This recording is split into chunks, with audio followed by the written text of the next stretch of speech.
This is section 8.9.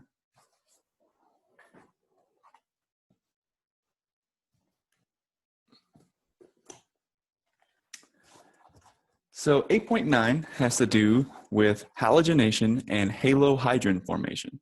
Remember, halogenation is the addition of two halogen bonds across the double bond, and halohydrin formation is the addition of one halogen atom and one hydroxyl group across the alkene bond.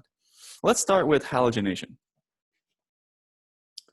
So in halogenation, a typical reaction will look something like this, where you have your double bond, your alkene here, and then you add in bromine, for instance, or maybe chlorine, or maybe iodine, and what you get is anti-addition of the halogens to the two carbon bonds that make up the double bond.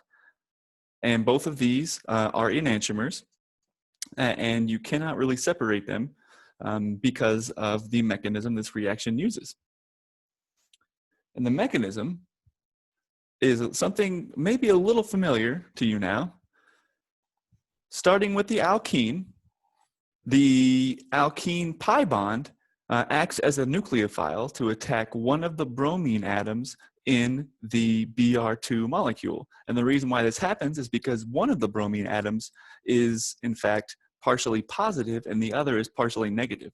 This is because bromine is very polarizable, and one of the bromine atoms will be very happy to take the lion's share of the electron density, while the other will be more or less okay to have a partial positive so that the overall molecule is more stable. Now, the weird thing about this reaction is that after you have the nucleophile attack the bromine ion, or the bromine atom, the other bromine is eliminated to give a bromide anion, which is pretty stable, but then the bromine that was just attacked also has a lone pair that can attack the other carbon, the one that would have had a carbocation, to make what's called a bromonium ion. So we have already encountered the mercurinium ion, but now this is a bromonium ion, and it looks pretty similar. If you notice, it's a 3-atom ring that is attached to one face of the double bond. And once the bromonium ion is formed, then you have nucleophilic attack of the other bromide anion that had just left the bromine molecule. And that happens on the face opposite the bromine or the bromonium ion. So because you have attack on the opposite face of the double bond there, or where the double bond used to be, then you have anti-addition of the two halogen atoms. And so stereochemical outcomes of this reaction are a little interesting as well, because if you have a cis alkene, as we just saw, you'll have anti-addition of the halogen, and you will make both enantiomers.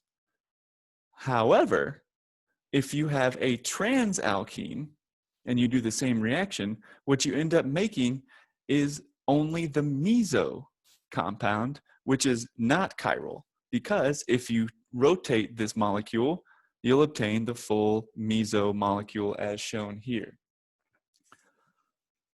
So this is halogenation. Now let's talk about halohydrin formation.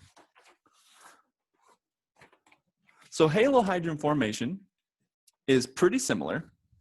The only difference is, instead of running this reaction only with the bromine and no other good nucleophiles, now we have another good nucleophile in the reaction, and that we use water.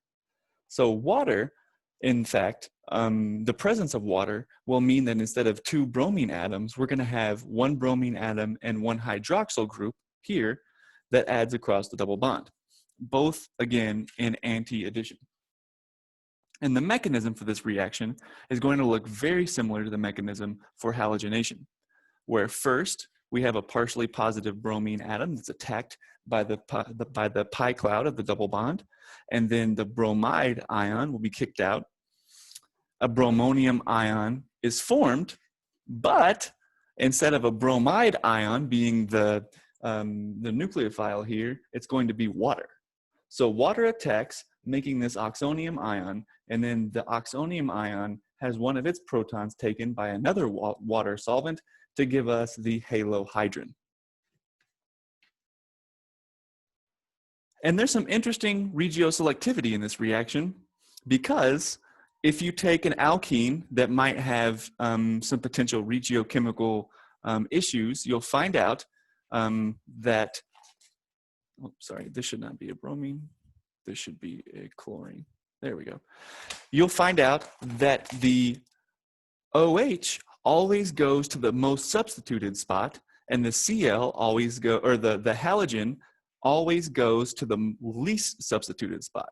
So in this case, instead of just bromine, we can say any halogen, X, always goes to the less substituted carbon, and the OH always goes on the most substituted carbon. And you might say, why would that be?